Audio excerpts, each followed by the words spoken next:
السلام علیکم ناظرین، امید کرتا ہوں کہ آپ سب خیریت سے ہوں گے۔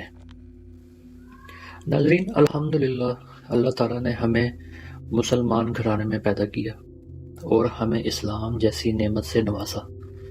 ساتھ ہی اللہ تعالیٰ نے اپنے آخری نبی محمد صلی اللہ علیہ وآلہ وسلم کے ذریعے اپنی آخری کتاب قرآن مجید قیامت تک کے لیے بطور ہدایت ہمارے لیے بھیجی، جو ہمیں سارے معاشی، معاشرتی، سیاسی، دنیاوی اور مذہبی مقامات اور مسائل میں ہماری رہنمائی کرتی ہے۔ قرآن سے والہانہ محبت کا اندازہ اس سے لگا لیں کہ ہم قرآن کو بغیر وضو نہ چھوتے ہیں اور نہ ہی تلاوت کرتے ہیں۔ مگر افسوس کی بات یہ ہے کہ غیر مسلم آئے دن قرآن پاک کی بے حرمتی کرتے نظر آتے ہیں۔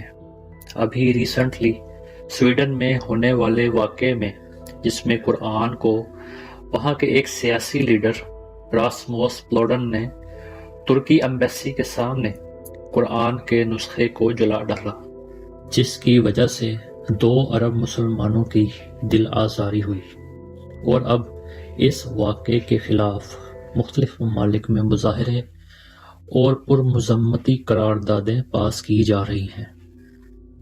ماضی میں قرآن کی یہ بے حرمتی کے کئی واقعات رپورٹ ہو چکے ہیں، جن میں سے قابل ذکر یہ ہیں۔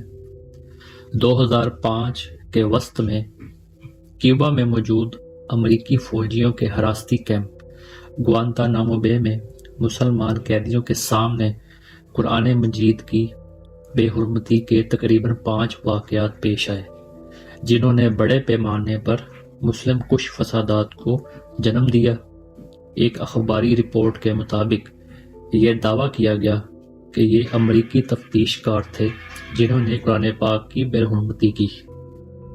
2011 میں فلوریڈا میں ایک عیسائی پادری ٹیری جونز نے 9/11 کے واقعے کی یاد میں اپنی نگرانی میں قرآن پاک کا نسخہ جلایا، جس کا انہوں نے اعتراف کیا کہ انہوں نے جان بوجھ کر اور عوامی طور پر قرآن کا نسخہ جلایا۔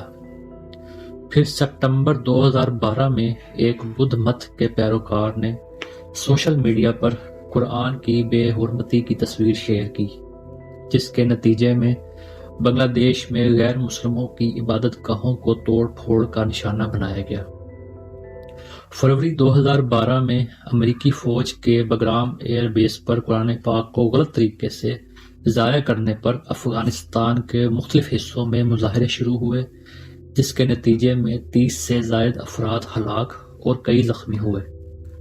2019 میں ناروے میں ایک ریلی کے دوران قرآن کی بے حرمتی کرنے کی کوشش کی گئی، جس کو وہاں موجود ایک مسلمان نوجوان الیاس نے ناکام بنا دیا اور اس کو پوری امت مسلمہ نے سراہا۔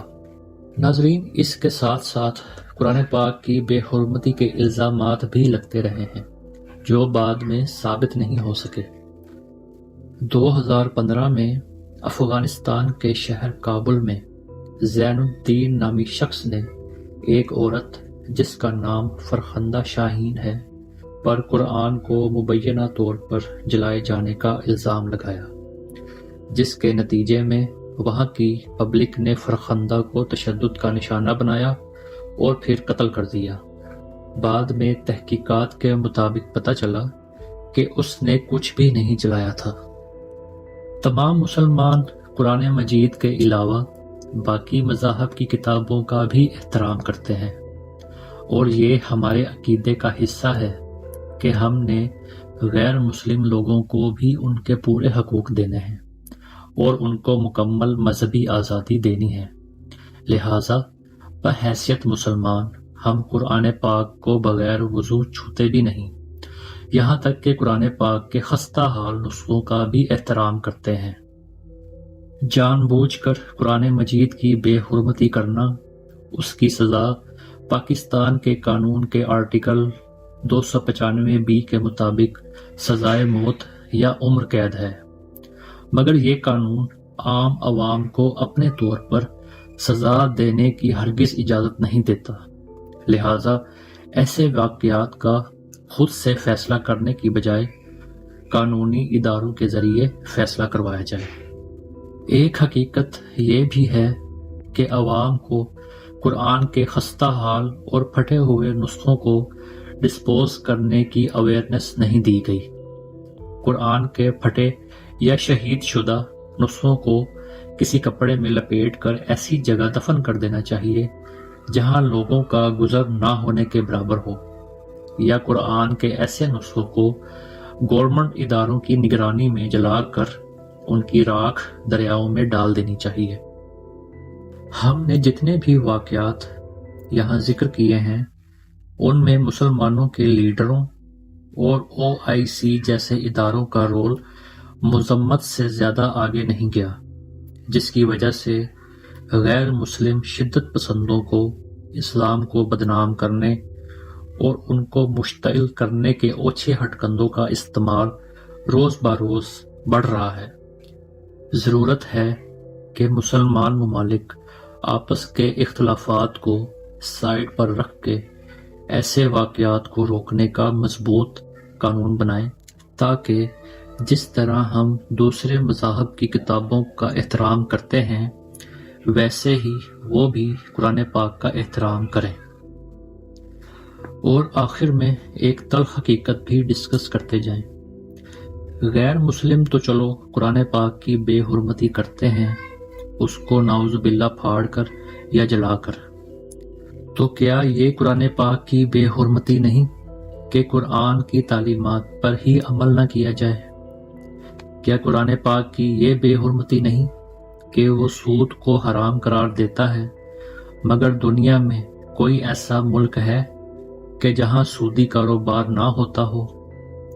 کیا یہ قرآن پاک کی بے حرمتی نہیں کہ اس نے دین غالب کرنے کا حکم دیا ہے، مگر سوائے ایک یا دو ممالک میں منتخب اسلامی قانون کے نفاذ کے علاوہ کہیں اور نظر نہیں آ رہا؟ ذخیرہ اندوزی، ناانصافی، ناپ تول میں کمی، ملاوٹ، کیا یہ قرآن کی بے حرمتی نہیں ہے؟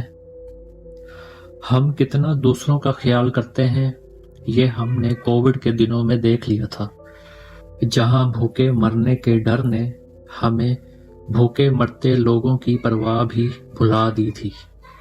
قرآن مجید کے جلانے یا پھاڑنے پر تو 295 لگتی ہے، تو کیا قرآن کے احکامات کی پامالی کرنے پر بھی یہی سزا نہیں لگنی چاہیے؟ آپ بھی سوچئے اور اپنی اور اپنے معاشرے کی اصلاح کی کوشش کیجیے۔